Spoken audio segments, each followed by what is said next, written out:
Assalamualaikum warahmatullahi wabarakatuh. Kami dari kelompok 8 mata kuliah Bahasa Indonesia kelas A akan menyampaikan materi tentang teknik presentasi. Sebelum itu, saya akan memperkenalkan teman kelompok saya yaitu Salma Nabila, Najwa Cika, Alvira Febriski, Nanisha Putri, dan Inay Nuramadani.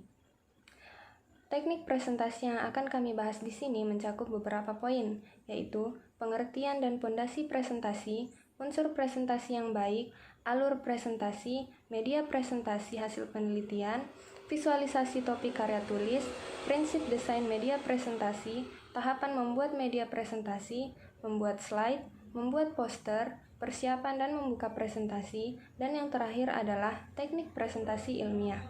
Untuk lebih jelasnya, kepada pemateri dipersilahkan. Pengertian presentasi. Presentasi merupakan sebuah komunikasi. Mendefinisikan komunikasi sebagai sebuah proses di mana seorang individu mengirimkan rangsangan untuk mengubah perilaku individu lainnya. Berdasarkan pengertian di atas, terdapat 3 komponen dasar dari sebuah komunikasi, yakni pemberi pesan atau komunikator, media yang digunakan, dan penerima pesan atau audiens. Presentasi yang baik terjadi apabila audiens memahami pesan yang disampaikan oleh komunikator melalui pemilihan media yang tepat, sehingga audiens terinspirasi untuk menentukan atau memilih langkah terbaik. Pondasi presentasi. Pondasi dalam presentasi berfungsi layaknya tulang punggung dalam tubuh.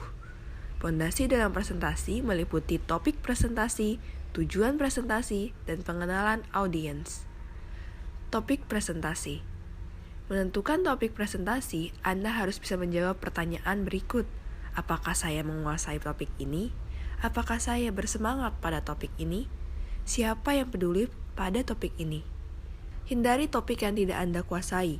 Penguasaan yang tidak baik pada topik yang Anda sampaikan menjadi pertanyaan besar sejauh mana kontribusi Anda terhadap penelitian yang Anda lakukan.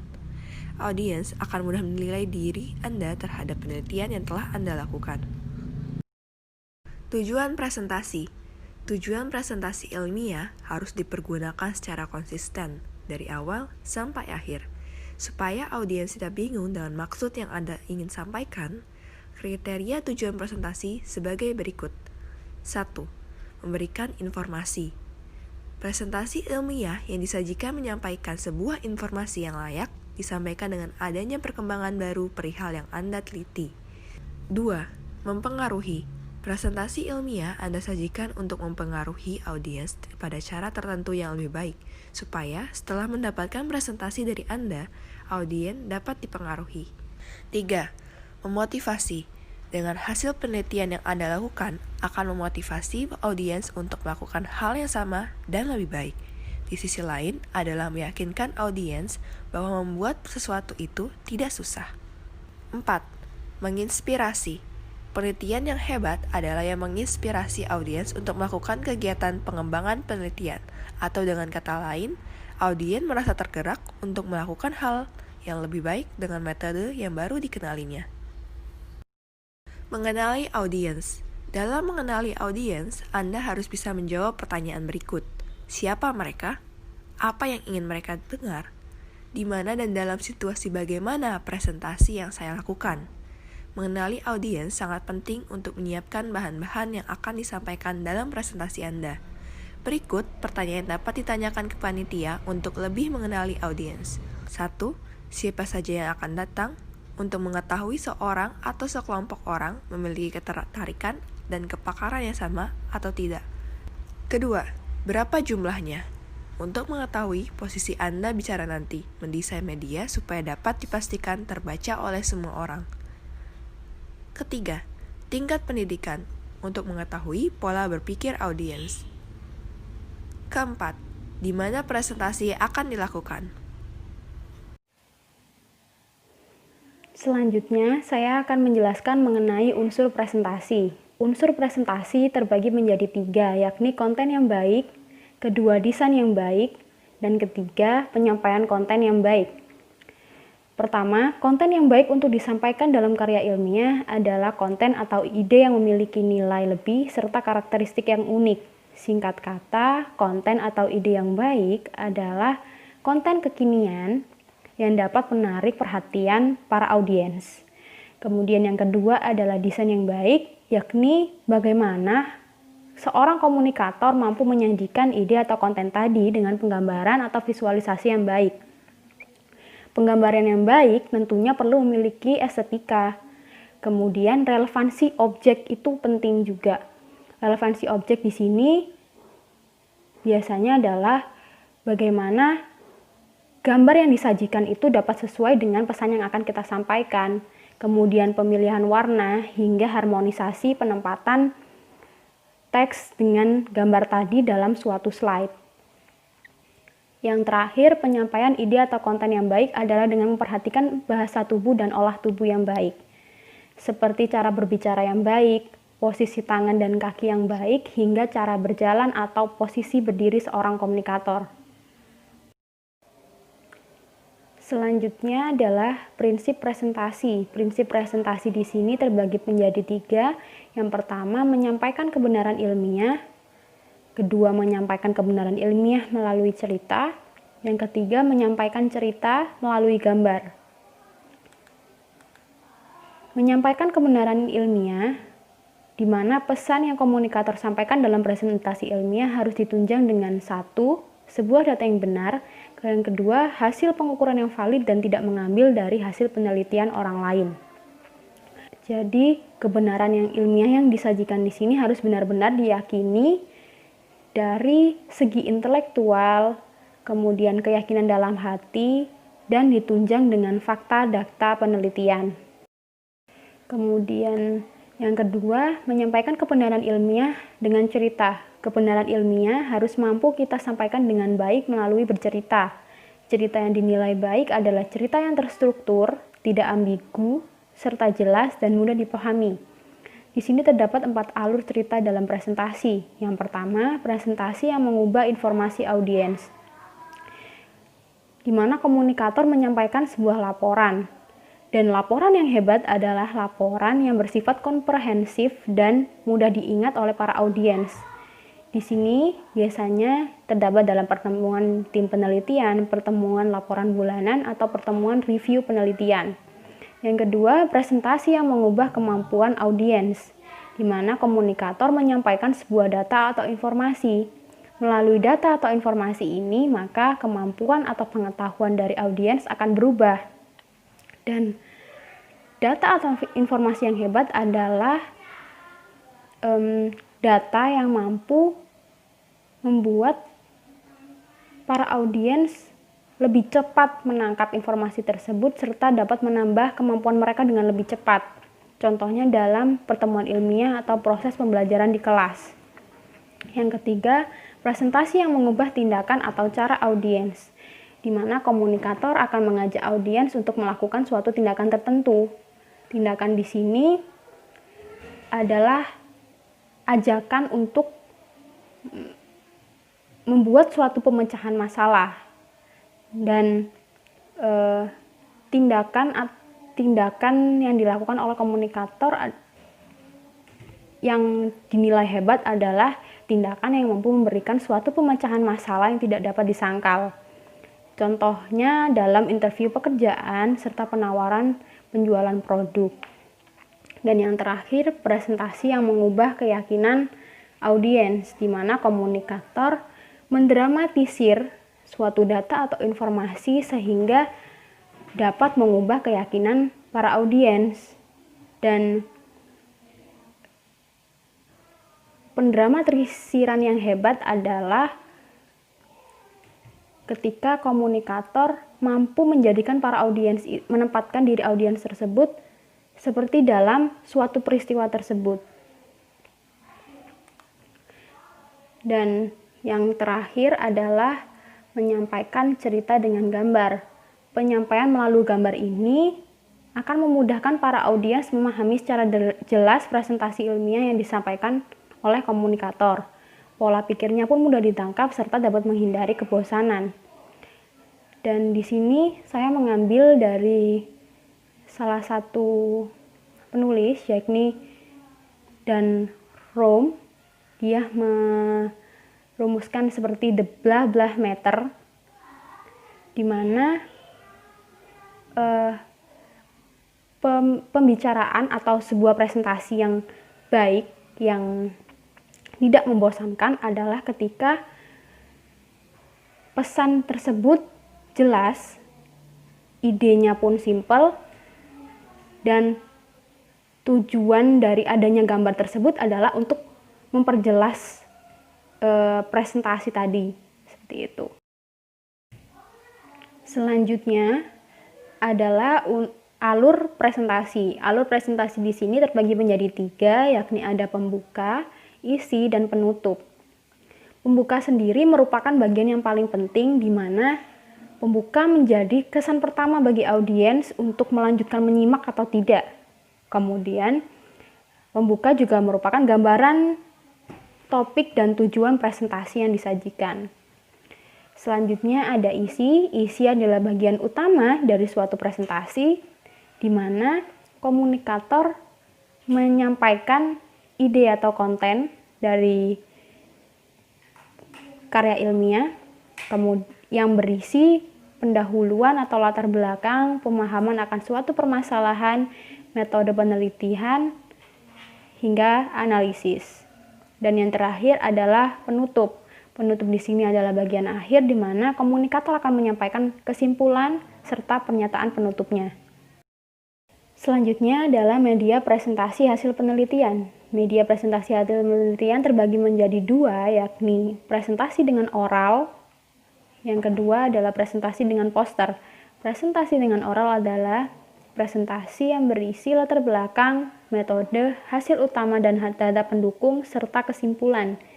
Biasa digunakan dalam pertemuan semi informal, diskusi ilmiah, atau perkenalan dalam ajang pertemuan ilmiah. Jadi bentuknya adalah presentasi baik berupa slide atau presentasi langsung dengan hasil-hasil atau data-data yang telah disiapkan.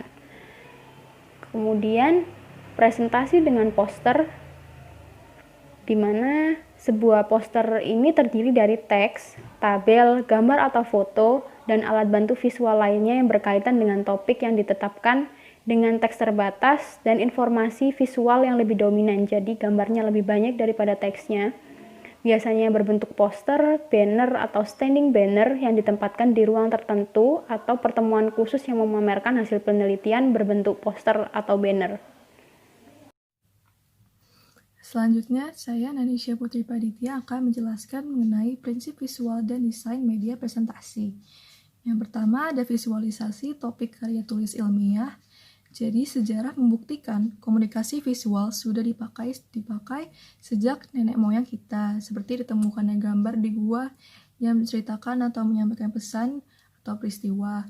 Nah, melalui gambar tersebut, peneliti kebudayaan manusia sangat terbantu dalam menganalisis sebuah temuannya.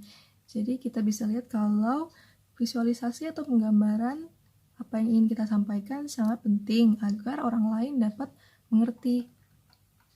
Nah, prinsip visual dapat memudahkan kita dalam memvisualisasikan karya tulis kita. Bisa dilihat dari gambar di bawah ini prinsip-prinsip visualnya. Jadi ketika kita menyampaikan suatu kata, maka kita harus menggambarkan sebuah objek yang memaknai kata tersebut. Misalnya kita menyampaikan kata bola, maka kita harus gambarkan sebuah bola. Melalui gambar tersebut, audiens bisa paham apa yang ingin disampaikan. Apakah bola tersebut bola basket, bola voli, atau bola lainnya. Nah, ketika kita bertemu dengan kata benda dalam ide kita, maka kita gambarkan sebuah citra. Sebuah citra mampu menggambarkan kata benda, kata ganti, siapa, dan apa ide kita. Citra dapat berbentuk orang, tempat, atau sesuatu yang ingin kita sampaikan. Bisa dilihat di gambar yang berwarna oranye tersebut. Nah, bisa dilihat kalau citra bisa berbentuk orang, benda-benda, atau bisa tempat juga. Selanjutnya, ketika kita bertemu dengan kata sifat dalam ide kita, maka kita bisa gambarkan melalui chart. Chart menggambarkan kata sifat numerik ide kita. Nah, sebelumnya kan kita mampu menggambarkan orang atau tempat. Maka melalui chart kita bisa menggambarkan ada berapa banyak ide atau orang tersebut. Bisa dilihat di gambar di sini.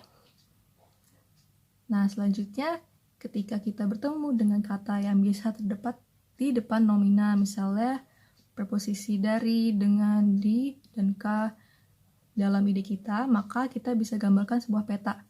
Peta menggambarkan preposisi ide kita, menentukan di bagian mana ide kita berada. Selanjutnya, ketika kita bertemu dengan ketentuan waktu dalam ide kita, maka kita bisa gambarkan sebuah timeline. Nah, timeline ini menggambarkan hubungan waktu dengan objek atau ide kita. Lalu, ketika kita bertemu dengan kata kerja yang kompleks, maka kita bisa gambarkan dengan flowchart. Nah, flowchart ini menggambarkan menggabungkan kata benda, preposisi, dan keterangan. Dan yang terakhir, ketika kita bertemu dengan interaksi kompleksitas subjek dalam ide kita, maka kita bisa gambarkan dengan multivariabel. Nah, multivariabel ini menggambarkan semua unsur subjek menjadi sebuah ide yang komprehensif. Selanjutnya memasuki prinsip desain media presentasi.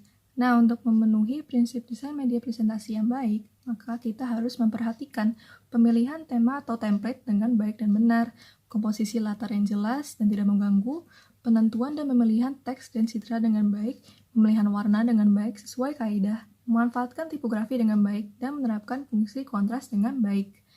Yang pertama ada pemilihan tema atau template. Nah, kita harus sesuaikan tema atau template media presentasi kita dengan tujuan presentasi. Kebanyakan instansi pemerintah sudah menentukan template slide yang harus digunakan. Maka kita wajib menggunakannya apabila penelitian dilakukan atas penugasan dan pembiayaan dari tempat kita bekerja. Nah, yang kedua ada teks dan citra. Nah, media presentasi harus terbaca dengan baik oleh audiens. Pilih halnya kata kunci yang bisa menjadi alat bantu memahami.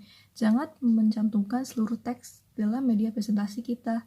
Nah, beberapa ahli presentasi juga menyarankan maksimum 5 baris teks dalam slide atau bahan tayang. Nah, kita harus gunakan citra atau gambar yang relevan untuk menghindari penggunaan teks yang panjang. Dengan penggunaan citra juga audiens bisa lebih memahami apa yang kita sampaikan. Kalau dengan teks yang terlalu panjang, audiens malah menjadi bosan dan tidak memperhatikan presentasi kita. Nah, kita juga harus memastikan nih ukuran dan jenis font dalam presentasi kita. Nah, jadi disarankan menggunakan jenis font Arial. Dengan alasan Arial memiliki tampilan tebal dan tipis yang sama dan juga tidak memiliki ekor. Nah, berbeda dengan font Times New Roman di sini yang memiliki tebal dan tipis yang berbeda dan memiliki ekor juga. Nah, pemilihan jenis font ini berkaitan dengan unsur keterbacaan oleh audiens yang memiliki jarak pandang jauh. Ukuran font juga harus dipastikan dapat dibaca dengan baik dan jelas, jadi harus ukuran yang pas, tidak terlalu besar dan tidak terlalu kecil. Selanjutnya ada warna, jadi penggunaan warna akan memperindah tampilan, namun ketika tidak dipakai pada tempatnya malah membuat mata kita lelah. Jangan menggunakan terlalu banyak warna, pilih 3-4 warna utama dan gunakan secara konsisten. Kita harus padukan pemilihan warna berdasarkan harmonisasi dan psikologi warna di bawah ini. Nah, kita juga tidak boleh menggunakan warna yang terlalu jauh dari roda warna di sini. Tapi kita bisa menggunakan warna yang berseberangan, misalnya merah dan hijau di sini. Warna-warna juga memiliki makna-makna yang berbeda. Jadi kita harus sesuaikan dengan tema presentasi kita. Lalu ada komposisi latar. Jadi media presentasi yang baik memiliki kesan visual yang kuat. Artinya bisa menumbuhkan semangat, mengundang pertanyaan, menciptakan rasa ingin tahu, atau menggugah emosi audiens. Kita tidak boleh menggunakan latar yang terlalu terang atau terlalu gelap. Hal ini akan menjadi sulit dibaca. Nah, beberapa ahli juga menyarankan penggunaan biru gelap dengan teks putih atau kuning, atau kita bisa juga menggunakan warna yang sejenisnya. Selanjutnya ada tipografi. Jadi tipografi merupakan desain yang menggunakan pengaturan huruf sebagai elemen utamanya. Nah, tipografi ini adalah seni merancang, menyusun, dan mengatur tata letak huruf serta jenisnya dengan penyebaran pada ruang yang tersedia untuk menghasilkan kesan tertentu. Nah, bisa dilihat juga masing-masing font juga memiliki makna yang berbeda. Jadi kita harus memilih jenis font yang sesuai dengan tema presentasi kita. Lalu bisa dilihat juga kalau jarak huruf juga harus diperhatikan dalam presentasi kita agar audiens bisa membaca teks kita dengan baik. Jadi kita bisa memilih dan menata huruf untuk memvisualkan kalimat secara kuat. Dan yang terakhir ada kontras.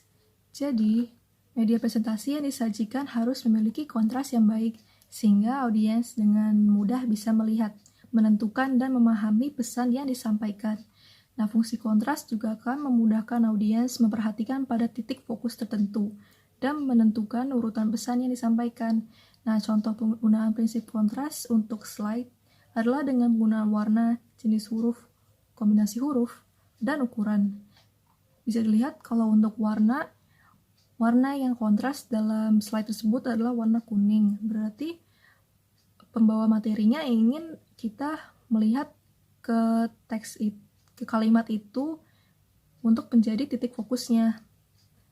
Nah, untuk font bisa dilihat fontnya yang mana yang menjadi kontras, yang menjadi titik fokusnya. Kita juga bisa melihat situ. Kenalkan, saya Inainur Ramadhani akan menjelaskan tentang tahapan membuat media presentasi. Sebelum membuat media presentasi, ada beberapa hal yang harus dilakukan di antaranya. Menentukan ide untuk pembuka, isi, dan penutup agar memudahkan pembicara dalam menyampaikan pesan. Setelah itu, rancang media presentasi ke dalam bentuk sketsa terlebih dahulu, yang selanjutnya akan didesain menggunakan program media presentasi. Slide presentasi yang baik harus memuat beberapa hal, yaitu judul karya ilmiah beserta nama dan instansi, kemudian latar belakang, rumusan masalah dan tujuan dari penelitian yang dilakukan, penguraian variabel penelitian yang diambil dari judul, kemudian metode penelitian yang digunakan, penguraian teori utama, penguraian informasi yang diperoleh, kemudian yang terakhir ada hasil dan pembahasan. Media presentasi tidak hanya berbentuk slide, poster juga termasuk dalam media presentasi yang penyampaian informasinya melalui visualisasi dalam satu bidang. Yang harus dimuat dalam poster diantaranya judul, nama dan instansi, abstrak, pendahuluan singkat, tujuan penelitian, metode penelitian, hasil, dan yang terakhir adalah kesimpulan. Sebelum melakukan presentasi di depan para audiens, pembicara perlu melakukan persiapan. Yang pertama, yaitu mengurangi rasa cemas. Rasa cemas muncul karena beberapa hal seperti kurang percaya diri, kurang menguasai topik yang akan disampaikan, kurangnya latihan, dan lain sebagainya. Untuk itu, pembicara perlu memperhatikan hal-hal tersebut. Yang kedua adalah mengelola waktu. Pembicara harus mengetahui alokasi waktu yang diberikan. Kemudian, pendahuluan dan hasil penelitian harus mendapatkan porsi waktu yang lebih banyak dari yang lainnya. Kemudian yang ketiga adalah bagaimana seorang pembicara membuka presentasi. Membuka presentasi yang baik didahului dengan perkenalan diri dan salam sapa kepada audiens. Juga pembicara harus melakukan interaksi kepada audiens. Dan persiapan yang terakhir yang perlu diperhatikan adalah berlatih berbicara agar saat melakukan presentasi, pembicara tidak terbata-bata dalam menyampaikan informasi. Sekian materi dari saya, untuk selanjutnya akan disampaikan oleh pemateri selanjutnya. Bismillahirrahmanirrahim. Assalamualaikum warahmatullahi wabarakatuh. Nah, di sini saya akan menjelaskan tentang teknik presentasi. Yang pertama, untuk melakukan sebuah presentasi, kita harus menggunakan bahasa tubuh yang baik. Bagaimana cara kita menggunakan bahasa tubuh yang baik? Yang pertama adalah memperhatikan posisi saat presentasi. Di mana memperhatikan posisi saat presentasi, salah satunya adalah jangan sampai kita membelakangi penonton atau peserta, dan sebisa mungkin kita selalu menghadap ke mereka. Yang kedua, menjaga tatapan mata. Berarti di sini tandanya ketika kita menjaga tatapan mata kepada penonton dan juga kepada fokus yang ingin dibahas, menandakan bahwa kita itu fokus akan hal yang ingin kita presentasikan. Yang ketiga adalah mengontrol posisi tangan. Jangan sampai tangan kita itu masuk ke dalam kantong ataupun semacamnya, karena hal tersebut akan terlihat kita bosan. Lalu yang keempat adalah mengontrol volume dan intonasi bicara. Di sini poin ini sangatlah penting. Kenapa? Karena intonasi bicara itu menandakan bahwa kita tenang.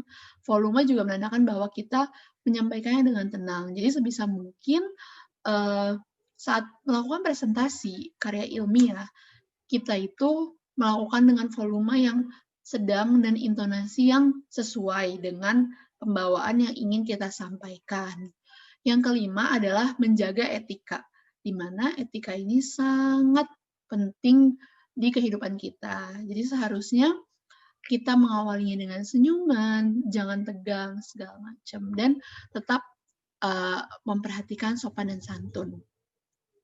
Selanjutnya, ketika kita menanggapi pertanyaan, pertama, kita harus melakukan dan menanggapi pertanyaan tersebut dengan menyambutnya dengan hangat. Kenapa? Karena ketika kita menyambut dengan hangat pertanyaan itu, penanya akan merasa dihargai. Lalu juga mendengarkan dengan baik pastinya, tentu. Ketika kita ditanya, bagaimana cara kita menjawab kalau kita tidak mendengarkan dengan baik?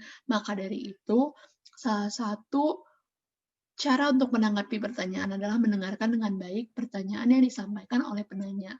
Menyimpulkan dengan cepat. Kenapa kita harus menyimpulkan dengan cepat? Karena pertanyaan ini pasti setiap presentasi kita punya waktu ya. Dan biar mencakup seluruhnya, kita harus punya karakter atau kemampuan untuk menyimpulkan dengan cepat atau tanggap terhadap suatu pertanyaan. Yang keempat adalah tidak meremehkan, tentunya ini salah satu dari bagian dari etika. Dan yang kelima adalah jangan merasa harus menjawab. Bukan berarti kamu tidak menjawab pertanyaan orang lain, tidak, salah. Jangan merasa harus jawab itu memiliki makna ketika kamu tidak tahu. Jangan sampai kamu berbohong. Jadi, jawab seadanya. Lalu, teknik menutup presentasi yang terakhir adalah hal yang perlu kita perhatikan adalah alokasi waktu yang diberikan pada kita. Yang kedua, sebelum menutup presentasi, ada baiknya kita menyimpulkan secara sederhana presentasi dan apresiasi terhadap respon audiens. Dan yang terakhir, kita bisa mengakhiri presentasi dengan penyampaian kesan-kesan dan tidak lupa memaparkan dan mengucapkan terima kasih. Sekian penjelasan dari saya tentang teknik presentasi karya ilmiah. Wassalamualaikum warahmatullahi wabarakatuh.